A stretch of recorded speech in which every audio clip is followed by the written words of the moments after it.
Hi, I'm Ella Farrar-Smith, founder of Do You. We want to create safe spaces for people to take part in research, but what does that actually mean? In this season of the Do You podcast, we explore what safe looks and feels like for a variety of people with different professional and lived experiences. They each share how they experience and create safety within their own practices and how they create space for themselves to do you. Right, Mark, hey. Welcome. Nice to see you. You too. It's been a minute still. Yeah, thanks for coming. So this is the first in the series, so you're guest number one, which is obviously an honour and a privilege. You're a fascinating guest to have on the podcast because you bring a lot of different experiences to the table. Yeah. So it'd be great if you could introduce yourself, but just say we've known each other a long time. Long time now. Maybe long 20 time. years, I don't know. Yeah, wow. Yeah, probably about... Yeah. Some 20, something like that. Yeah, it's been a minute, It's been a while, so we know each other. I think we met when you were playing for Oxford United, Oxford, and I was living in Oxford. Yeah. I was playing for Oxford at the time. I was like probably my second professional club actually. Moved there and ended up meeting each other out and about. I think it was. We were out, weren't we? And then just kept contact pretty much. And now it's been a while. But yeah, I'm back in Leicester now. I'm living back in Leicester. I'm from there originally. And working. But like you're saying, I've got a lot of different angles, fingers in pies sort of thing, and have done over time. So I've got a few different perspectives, if you like. Yeah, so talk me through it, so I was interested in speaking to you because we're talking about safe spaces and you have lots of different experiences of that personally and professionally. So like you said, you've had football, which is an interesting space, I guess, to think about, professional football. You're a youth worker, so work with young people. Youth worker. I did youth work originally, but then I now moved into youth work within youth justice now, and I've been doing that now for maybe 12 years now, probably something like that, probably a bit longer actually. And also I'm a personal trainer as well, so I've got that side which I've been doing that for maybe 6 years now, sort of thing. Only just more recently started taking it more seriously, but yeah, definitely been in those areas there. Also to mention, you also in music, you MC as well. I MC with garage music, funky, jungle drum and bass sort of thing, kind of. But I just host and MC, so yeah, I've been doing that for probably that's probably what I've been doing the longest actually, longer than I was playing football for. But yeah, I've been involved in that since I was 18, 17 years old, and then just now still in there. But I just really enjoy it. That's more of like a hobby. I do time to time. I don't really chase it and do loads, but I get bookings here or there, and it's good fun. I probably have the most fun doing that out of everything else. I probably do. But it's good. Yeah, so lots to talk about. Before we get into it, do you mind if we do a quick fire random questions? Hit it up. Haven't warned you about these, so we'll see what comes up. Let's see what comes. Let's go. Okay, so where did you grow up? Leicester. Favourite person in the world? Ooh, my son, Jaden. Favourite thing to do as a child? Football. Star sign? Taurus. Favourite food? Curry goat with rice. Your best trait? I'm a good listener. Worst trait? Can be a little bit stubborn. Can be, but not really. But yeah. That's the Taurus coming out. Yeah. Okay. I mean, it'd be good to maybe hear a bit. I was going to say a bit about your journey, but there's so many different places to go. Okay, start off with maybe probably MCing, like I said. MCing, I was around music from when I was in school, listened to jungle, drum and bass kind of music. I had a friend, an older friend who was DJing, And literally, he used to be like my next door neighbour. Actually, was actually my next door neighbour. So he would do sets in his bedroom, and we'd have all the older guys around there, and I could hear them through the wall. Everyone's on the mic, wanted to get on. It's a safe space because like you're there, you're like, it's on the other side of the wall. You've got these older guys who, you know, they don't even know that you're interested in that kind of stuff, but you're kind of secretly like, oh, and you're listening to other tapes and other MCs on these tapes, and you start off writing your own bits and bobs, but what obviously is going to happen, you start sounding like the people who you're listening to. But then now, as you start getting into it a bit more, you start trying to say, I don't want to sound like that, how can I switch it? And then that's your writing skill, but you have to kind of be within your own head. You have to work out your own sound, what you want to sound like, and it's it's been an interesting time just doing that, you know, just creating my own kind of sound. And to be honest, I only think over the last few years, I think I've developed that a lot better and got more confident. Because again, like I say, it's not something I don't chase it, and I'm not trying to be on every booking left, right and centre. I personally haven't got that much time for that, but I get the bookings where I get them, and I will smash it wherever I get them. When I want of course, well. I'm sure, no doubt. And so being up on stage with a massive crowd, like that's it, which is, you know, for some people, public speaking is like the thing they fear more than death. Yeah. So obviously that's not the case for you. I don't know. It just feels really good. I get happy, get excited, because I love interaction. I like to, if I can get the crowd swaying at the same time, doing something with his hands in the air or something like that, all at the same time, I feel like I'm doing a job, and I like looking around and I can see I'm connecting with people as well. But even with that, I still get butterflies, I still get nervous when I'm going up there, but overcoming it and just going up and doing it, I still get like, literally as I'm driving to the venues and stuff like that, driving to the venues, I'm like, still feeling a little bit, I don't know, because you don't know what it's going to be like, you know. But I'm like, got to get my words right, got to get my bars right. I look through my list and all my bars and things, and I just work it out and get on it. And it sounds like, I want to put words in your mouth, tell me if I'm wrong, but it sounds like you're almost creating like a safe space for the crowd. Yeah. Can you see that play out? Like, what does that feel like? What does that look like? So that's what I'm saying. It's an engagement. So you kind of my aim when I'm looking, I'm like, right, I want to get. They might be having conversations. They're having a conversation over there. They're at the bar. Someone's doing that. Someone's doing that. But my thing is, I want to try and bring everyone into this space in the middle, on the dance floor, front of stage and there, and everyone's engaged with the music, with me, with each other, and everyone just gets a vibe. Because I know when I'm partying myself, and I used to go to Southport Weekender, I've been to a couple of those, and I know the feeling when I'm in the crowd and DJ EZ's laying down a crazy set, and everyone just like looking at each other. I don't even know that person over there, but I'm looking at, but we're connected to this, and we're just like smiling, like, yo, that was mad, you know, that, and we're just kind of just engaging with it. And my thing is, I'm like, I always want to try and create that kind of vibe. All right, so that's the music. Mm-hmm. Let's move on. Football will go next. Yeah, definitely footy. Football, obviously, like I say, I played from really young, from school into my teenage years, and I was lucky enough to play in like Leicester Boys at the time. So that's like the best players from the schools in all the areas kind of come together and go and play. So I did that.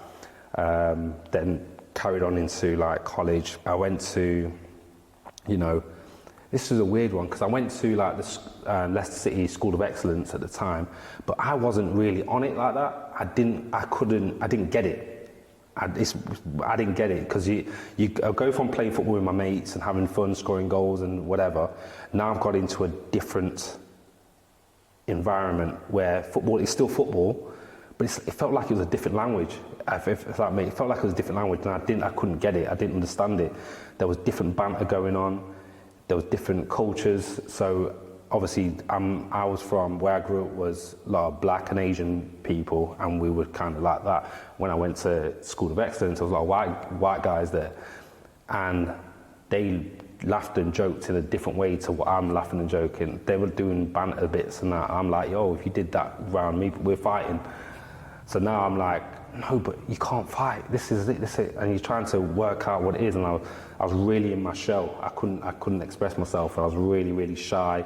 They're describing me now as a very raw talent at that stage, where I just put me into these professional settings, and I was somehow scoring goals. But there wasn't again, when you go into an academy sort of thing, which I never did, I kind of skipped the academy stuff, you get taught to play a certain way. There's a pattern to the play and things like that, and if you've got the ball, then I know that I'm meant to be there. And you've got the manager who played for England and played for Arsenal, so he's got a mindset of how football should be played. I didn't fit with that, and he was trying to coach me, and I didn't get it. I couldn't click into it, but I would still score goals, like in the reserves and stuff like that. So he put me in the first team, on the bench and things, but I couldn't. And if you're talking about, say, I didn't feel very safe myself there. I had no confidence in that, because I'm like, I know what I can do is good, but why don't he see it? Why can't he see it? And I didn't feel like I was getting that much support from anyone there. There was a couple of guys who I got close with, like in the older pros than what I was. They would spend a bit of time talking to me and things like that and trying to help me out. But in general, the whole environment, it wasn't that, I didn't enjoy it as much. So eventually he ended up selling me to a lower league club, which was Boston United at the time. I'm interested to know as well, because the whole idea of the academy, you know, there's a certain way that you go through football to become, and you sort of come in as this like outsider, or like, I can't remember what you said, but like with the raw talent. Raw talent, yeah, it was raw, yeah. Yeah, I suppose the question is, what could they have done, or could they have done something differently to help you to be able to actually go through that process? And is that something you think would have benefit, like that you would have wanted? Yeah, definitely. So I think nowadays you've got people who come in and do the work. I know I've got a friend that we probably both know from Chris Hackett. He's working with young people, with the younger players, more from the standpoint of, you know, what are you doing? Like, we'll personally go and work with them. What are you doing? How are you living your life? What's your mentality and things like that? And like even me as an older pro when I was playing, and then when I'm finished, because I coach football now as well, that's another one I'm doing. I'm a football coach as well now as well on top of it. So I see a lot of the young lads that I'm working with now in the team I'm coaching, I see a lot of me in how I used to be when I was a kid. So I will spend the extra time talking to them about mindset, what you need to, and not just positionally on the pitch and things you need to be doing, but what your mindset's got to be like. If you want to progress, this is kind of what the standard you've got to be aiming towards. This is what's expected of you when you're in these environments, in these more professional settings. And a lot of young people aren't told that. They just kind of felt they just should know it. Again, you're trying to deal with, like, what do you react to versus what don't you react to? What is class of disrespect and what is banter? Just before you even get on the pitch, you're dealing with that. What do you know, I know that if this guy says this about me and him, I'm gonna have to slap him, you know, but if I do slap him, what's the repercussions? What's gonna happen? It's gonna be bad on me. I'm gonna be out, so I've got to chill, but then you've got to work out, like, no, this guy's taking the piss now. I'll have to deal with him. You really, it's really like that. So football. People see football as just football, going out, kicking ball and whatever. Now, if you don't know, but there is so much going on behind it that you have to get through. You have to get through the social mindset element of the game first before you can even be on the pitch. You can't ask another professional in the changing room what money he's on. It's against the rules. Not you're gonna get fined for it, but it's really frowned upon. You can't do that. But out here, People are like, yo, how much you earn? How much you earn a year? I'm glad I'm on this. Yo, I'm on this. I still don't like really talking it. Yeah, I don't. I still even now. That's interesting because I'm glad that's your experience. I wouldn't say that's necessarily been my experience. So that's interesting. It's so mad. Like you can't do that. But you always know you always know a young person who's inexperienced, or whatever. They walk in the change room because like he's on 50 quid. He is this kid is on. He'd be like, I'm 50 quid. He walks in, and goes, sit next to a seasoned pro. Like, hey, how much you getting? I'm getting this. How much you want? And be like, and everyone's looking at him like, whoa, it's personal. Oh, chill, kid. I mean, come on, let me talk to you. We don't do that here, you know. We don't do that here, But again, that's another thing. The younger one, old school style, these older players, that young kids going in and scoring goals. I've literally seen and heard them. I'm kicking him in training. The older pros going and smashing young kids who are coming in because they might take their place in the team. And they're doing that. And that's how they grew up and that's what they've gone through. So then they're carrying on. I'm like, nah, they ain't doing that. Wow. That's quite shocking. Yo, they're doing that. I've seen it. Again, I haven't been in the pro game like that for years, but I'm hoping it's changed. We got these old school heads that are doing that and it's just like, it's mad. Like, what are you doing? That's nuts. Yeah, that's definitely not a safe space. No. Oh, wow, okay. All right. So, yeah, loads to unpack with football. We could carry on talking about that. I'm conscious of time. We've got to move on to the next thing. But I'm interested now, so you're talking about moving from football. So you finish, I suppose. Yeah. Might be worth us just talking briefly about what even that psychological like knowing you have to leave the gate, you were doing that for a long time, like what that looked and felt like and how you sort of, I guess, navigated that safely for yourself as well and how tough was that or not? I don't know. It was kind of over a period of time. Basically, I tore some ligaments in my ankle playing for, I was playing for Brackley Town at the time. Tore some ligaments in my ankle, didn't get to finish the season, but I only thought it was a sprain, but it ended up, I wouldn't get better and I was off. I couldn't play Saturdays for a long period of time. Then eventually I got scanned on and it was torn ankle, ligaments, whatever, so it took me a long time to go. So then even when I was coming back, because I'd been out for so long, it got to the point where I'm like, yo, even if I come back into a team, I'm going to have to go on trial. I'm 30-something, I'm proving myself and I don't want to go on trial at these lower league clubs and to go and get a lot less money than So I was like, nah, and I'm weighing it up versus being with my boy and that. And I said, like, nah, you know what? So my mum worked with Youth Justice already. So she kind of checked out some ads and stuff like that and sent some stuff over to me and I applied and I ended up getting a youth worker job, but I was only part-time. But then actually where she worked with the youth offending service, a role popped up in there, put my name forward for it and I ended up getting in there on a casual basis, but doing full-time and I've been there pretty much ever since really. Working as a youth advocate originally. That was, again, working frontline with young people, high-level offenders, in and out of prison, literally. And that's where I started talking about the whole engagement, having that skill of engaging young people to get them to do the work, to hopefully keep them out of prison or returning to. And it definitely does fit into that, creating a safe space for them to express themselves and express themselves safely, talk about their issues, what they got going on, like, why are you carrying a knife? Well, he's carrying a knife, that guy's carrying a knife, that's the environment we're in or whatever. Okay, then, well, I haven't got all your answers, but have you thought about this? Have you considered this or whatever?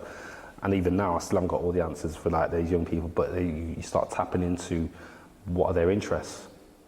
You don't have to be doing that. Why do you have to be on road? Why do you have to be carrying a knife to go and run stuff for this guy or over to there? You got business. You got a business mindset. You like football. You like these sports. Why not go into that? You can actually get a living out of these other areas. And then it's kind of like, oh, well, I didn't know. Well, show me. And now you're like, okay, come, let's apply here, let's go and do this, or whatever.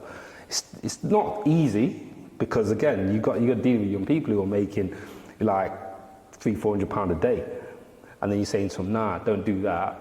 Come over here and you'll get £20. You'll get £20 for your lunch to go to education. And then they're one supposed to, and it's now you've got to get them out. But again, it's sometimes you can. It doesn't always work. But if you get them to believe in what you're saying and trust what you're saying and get them to understand and know that you've got their best interests at heart, is a thing, you know what I mean? Building that trust, I mean, you know, like there's physical space and then there's like the space between you and the young person, for example, that you're working with. And I'm just, interested to know how you sort of think about that and like whether that's something that you're proactively like considering and applying in your work at different times. I mean, I'm cold calling some of these young people. They get given an order from the police or the courts or something like that. Then it's like this worker just suddenly pops up.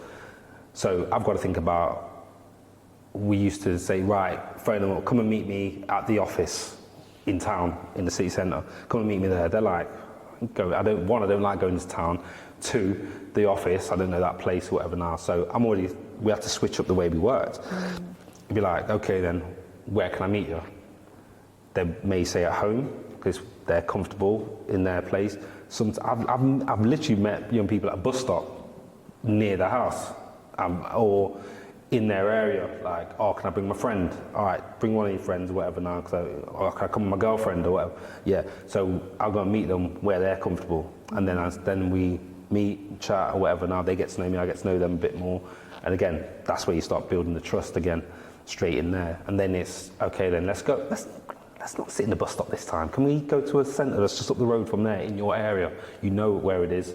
So I always know where the local like youth centres are or community centres or things like that. We have access to all those and they're aware of them in their area. So I'll go, meet me up there and we'll get a room and whatever now. And if it takes, do you want a drink? Do you want a coffee? Whatever. No.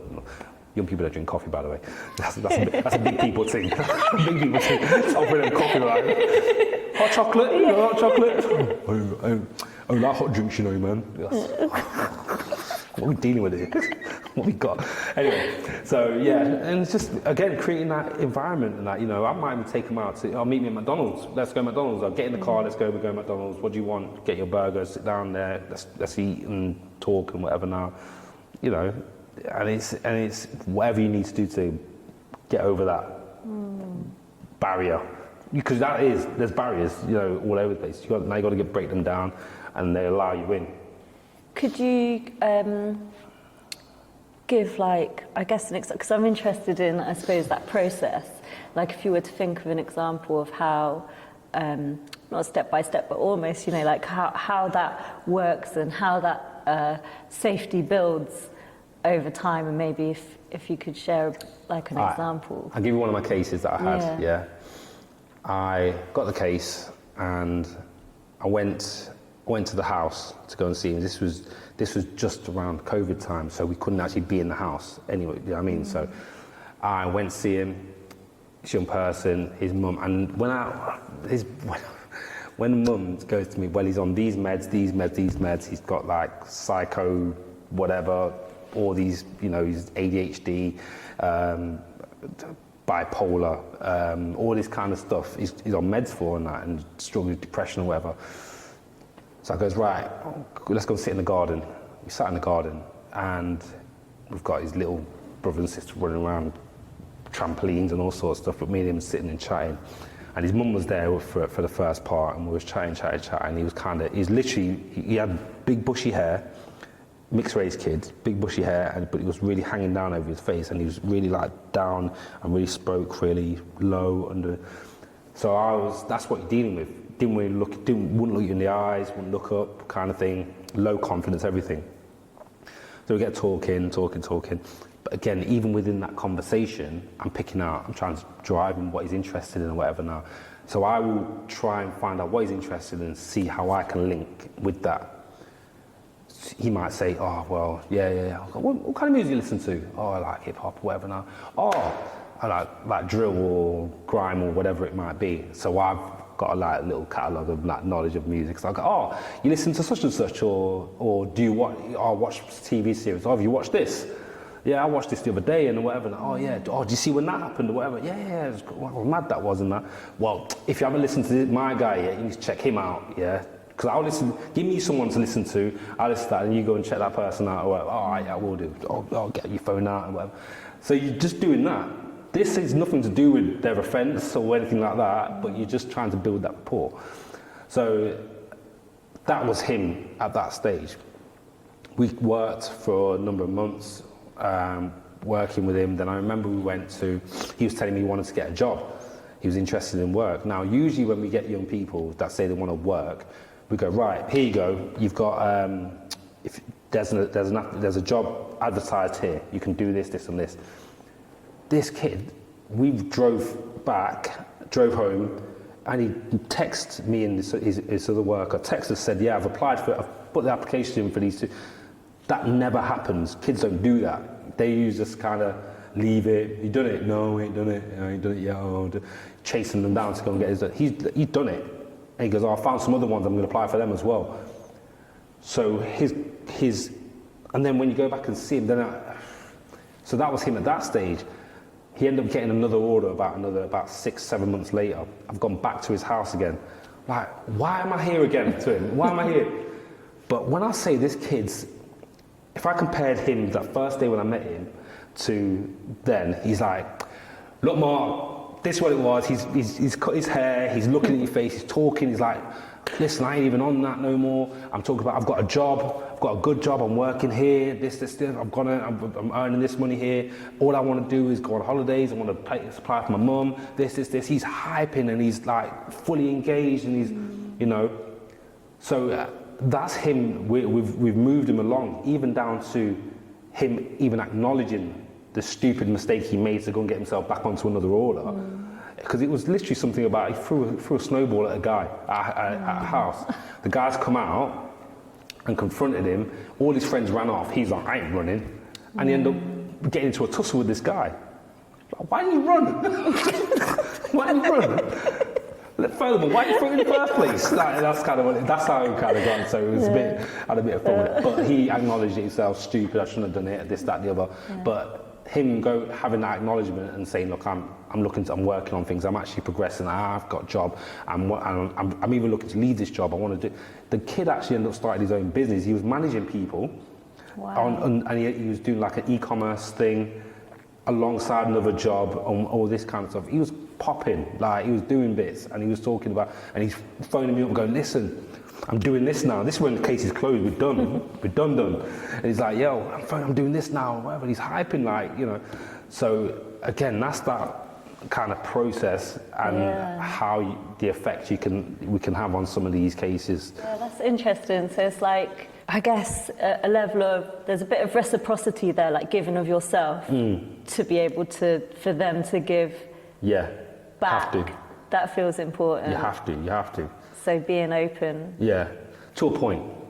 Yeah. To a point. You don't want to give everything because, again, at the same time, your own personal mindset, mental well-being and stuff like that, you've got to be able to separate at the end of the working day or week or whatever, and because obviously you can't take on everybody's issues to a point. But again, you have to give a little bit, free yourself up a little bit, and just, you know, when they recognise that, they can attach to it, and then that builds that rapport. So the reciprocity is one that's sort of standing out to me. The other one is that idea of like autonomy and power. So like almost enabling them to take their own power and use their own autonomy and like. Definitely, yeah. You trying to let them understand that you're saying that they do have a power. It's not, everything isn't being done to them. They have a say in what their life is like and can be like, and illustrating that to them and giving them that power and saying, you do have a choice in what happens. It's not predetermined that just because that this older brother of yours goes to prison and the other one went to prison, that you're going to have to go to prison as well. It doesn't mean that because you were raised in this area that you're going to have to do this. People change. People can do. It's up to you at the end of the day. So yeah, it's big. That's a big, big thing. Yeah, interesting. And so I suppose thinking about my work as a researcher, I have to speak to all kinds of different people, from like very successful business people in like very high-flying careers down to, you know, a young person who lives on estates, probably, you know, not too dissimilar from the young people that you work with. And you don't really know what kind of situation you're getting, you know, put into. You don't really know who you're going to meet. You're not really sure. It might be at home, it might be in the office, it might be anywhere where you go to meet them. And also, we usually don't have the luxury of, like, you know, a month's intervention. It's like you're going in and you might have an hour, or you might have a day. And just wondering if you have any advice for me or for like researchers generally about how to, bearing in mind all, you know, we talked about a lot during this time, from all your experience, what kind of advice would you give to, in terms of thinking about creating safe spaces for people to, you know, we're trying to ask a lot of them during often quite short times. Like how? What I do find is, I often try to put the young person or the person I'm talking to in a place of, you're teaching me. I want you to teach me what your world is like, or what your situation is like, or whatever. You tell me. So now they're you're not talking at them about things, because I can go into a situation and be like, oh, you shouldn't do this because the law says this, and this, whatever. And they're like, yeah, I've heard that all before, whatever, you know. But I want you to be like, okay then, so what is your day like? Well, you know what, it is like this, and then I've got these people on me or whatever. But again, even talking like to random people on the street, be it that, let them, you know, let them be the teachers in some respect. And then once you've done that, then you can start work out which way to address them, or how to get your agenda or questions into them, because they see you've listened, and then you're structuring your questions based off of where they let you in. You could talk to someone on the street and they'll be like, oh yeah, I've worked all my life down the shops or whatever, and these energy prices are this, that, the other. Like, oh yeah, okay. So yeah, so you work down the shops and whatever now. So where do you usually go and do your shop? Do you go to a Sainsbury's, or do you whatever? I go to a Sainsbury's or whatever. I go do my local shop. But that's a small example of just going in and just finding something where you can where they know that you listened and they've taken it in, and and that's kind of, again, different CEOs will have different kind of things, but then you be like, because people like to talk and people like to give you their point. So, oh yeah, so I've managed 300 people and whatever, and I've got this company and I delegate or whatever. And like, oh, so what is that like when you're delegating it? And how do you delegate? Have you got a certain person you kind of, one person you go to, whatever? Oh yeah, I've got Sandra, she deals with that, and then pass it on to that Harry, and then it goes off over there, and I can just deal with that. And it's just, you're kind of you're in, but you're going off of where they are, or where they're coming from. That's what I'd say. So you talked about a lot of areas of your expertise. One thing we haven't talked about is your personal training, and I imagine maybe there's different ways that you're considering sort of safety within that, or I don't know, does it cross over? Like, you tell me what? I'll tell you what's mad at the moment is you've got your own. I've got my own safety, and I'm talking about client safety. So you've got, you know, literal safety. You know, I've got to look at the training area where I am. You have to always look at the equipment, look at the space where you are in. I don't want my clients or anyone in my classes working with turn their ankle on ditches and little things like that. But there is a lot of fear, mainly from women in the gym spaces. Mainly what I've seen is that where they're just like totally fearful, they don't want to go in there, but then because they don't know what they're going to, one, they don't know what they're doing, which I understand, but two is like that fear of looking trying stupid.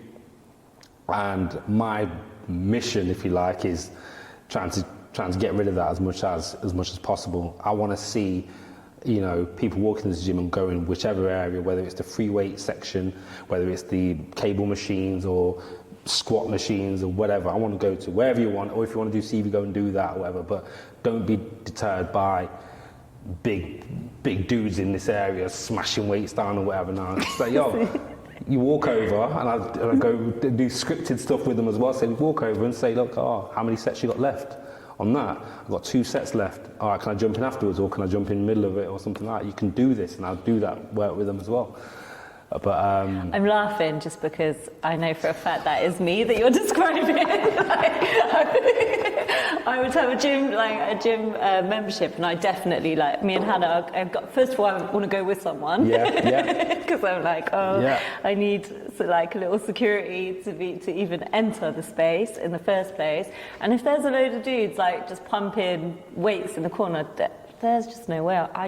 I would not be going down there. But this is the thing, like, I would say that as well. I'd say, like, if you're nervous, go with somebody, try and get someone. But at the same time, if the person who you're choosing to go with want to go with, if they're being long and they don't want to go, don't let that stop you from going, because now you're like, I would go, but I've got no one to go with. And now you're putting the responsibility on somebody else for your own, you know, kind of well-being.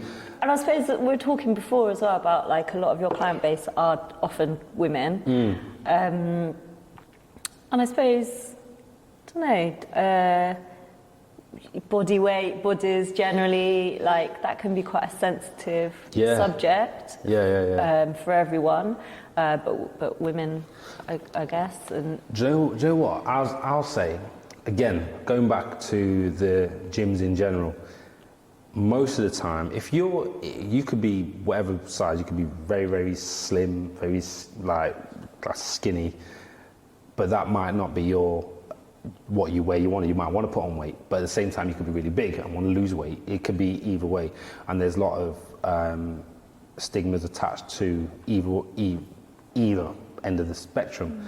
But the fact is, if you're in a gym and you're on a treadmill or you're doing something, you could be sweating, you could be whatever, all this. The fact you're in the gym, the respect that you get from everybody else that's in the gym as well is high. And you get the odd idiot now and again, but it's a very, very, very small percentage of person who will be like pointing at someone, going, "Oh, look at that person," you know what I mean, in the gym, which is nasty. You don't do that stuff.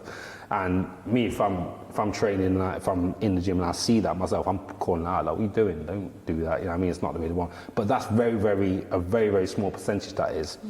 But the fact that you're in there doing something or trying to work on something, you've gone past all these barriers that other people won't get off the sofa.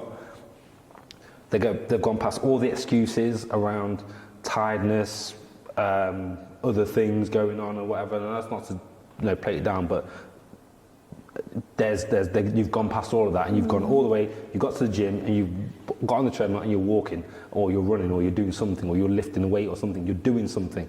So for me, you get hella respect. You know what I mean? Because you're going to go from one point. You have to start somewhere. Everyone has to start somewhere. And then you will end up at another point. Even if it's mentally, you feel more confident within yourself. Physically, you might still be pretty much the same, but mentally, you've got more confidence. That's massive. That's massive. I want to touch back on something quickly with regards to safety and safe spaces as well. Me as a male personal trainer, working mainly with women,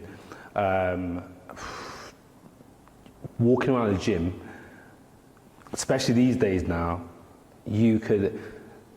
I know myself, I have to make sure I'm careful about where I'm looking and what I'm doing, because there's so much stuff gets thrown out these days now, like, such and such looking at me, he's a perv or whatever, and I'm scared, genuinely shook when I'm walking around, because, so you have to be so careful.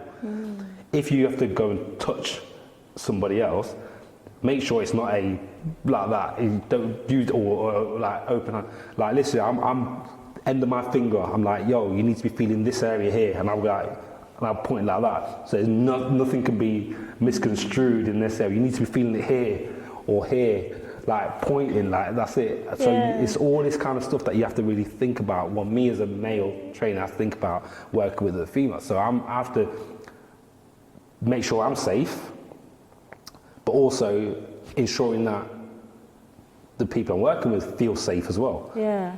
And so thinking about, I guess, your own, because you've talked a lot about your work and working with others and what that means. And I suppose, you know, just you as an individual, I suppose I'm interested in, you know, are there, like how you create a sense of safety for yourself just in your everyday life, and whether that's sort of changed over time or, Do you know what? I'll say my circle, people who have around me, I don't like drama. I don't like drama. I keep my head straight as much as possible. If I've got drama, I just literally step away from it as much as possible where I can. And, you know, I kind of just dial in and do things for I'm really try and concentrate on health as much as possible. So that links in well with my gym stuff, PTing. So I do spend the time and try and look after myself a lot more than I probably did years before. Listen to music a lot. I've always got some music playing at some stage, but it's literally first thing in the morning. I'm up, I've got certain, and I've got different vibes as well. So if I'm on a hype one, it'll be certain music. If I'm on a more chilled one, or I just want to smile, just to kind of, just everything. Like music's everything, you know what I mean? For me, it really just flows through everything. So put them together, music, working out, it's fire, you know what I mean? That's it. And so I suppose the ultimate question that I'm going to ask everyone, how do you? And you sort of answered it there with some music. Yeah. So maybe you could tell me a track that really, like, you know, that's all about, that's you, you know, and also tell me, you know, what it is that you do, and maybe we'll get to see some of that as well. I've got a lot of tracks. I've got a lot of tracks. But I probably one that's, and I can only say this because it popped on my Spotify as I was coming here, is a UK funky track called Just Leave. It's by someone called Simone, and I can't remember who else. It's by Simone and somebody else. But yeah, it's just kind of a good kind of, I mean, the vibe is basically, the lyrics go something like about, we're here to party, but if you ain't about it, just leave. We're here to, you know what I mean? Yeah. And it's just kind of that. It's good. It's a good vibe on it. So that's pretty much me. You know what I mean? I'm here to party, have a good time, good vibes, good energy. If you want to stand over there screwing or start some beef, hit the exit. We're here. That's it. So that's me. Yeah. Brilliant. Thank you, Mark. That's been super helpful. Anything else you want to add as a final before we leave, or you? My thing name Rawle Energy, PT name Rawle Energy PT, personal training. I'm on Instagram, Facebook, mainly, and yeah, I'm out there. Check him out. All right, guys.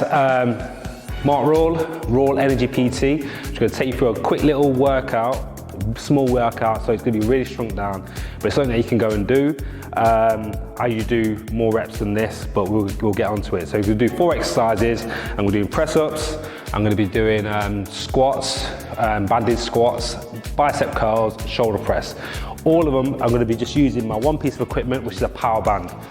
Nice and cheap from Amazon and wherever, eBay, whatever, yeah. So we'll do this, I'm doing it timed, so we're going to be doing 20 seconds on, 10 seconds off, right? So let's get into it. First off, going to be press-ups, 20 seconds of press-ups. But we do them for longer, mind of heavy breathing, straight into it now. Okay, bang, just into there. Getting the press-ups done, so going for 20 seconds.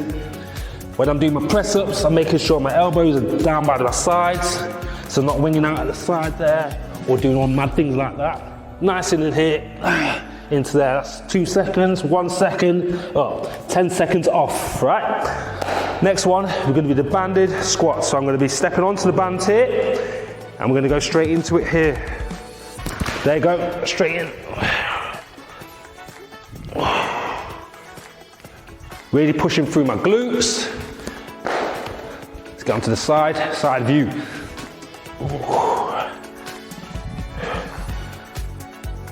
So obviously the band is creating a bit more pressure on that. So I'll stay in that same way. We're gonna go bicep curls. Straight into it. 2, 1. It's here. Getting the biceps working. Elbows tucked in. And we just keep going with this. 10 seconds left. So I'm controlling it up and I'm controlling it down. So it's not thrown down, it's controlled all the way. Time on that one. Last one is going to be straight shoulder press. Into here, elbows in. Straight up, 10 seconds, 2, 1, let's go. Breathe in normally. Well, as normal as possible, you know.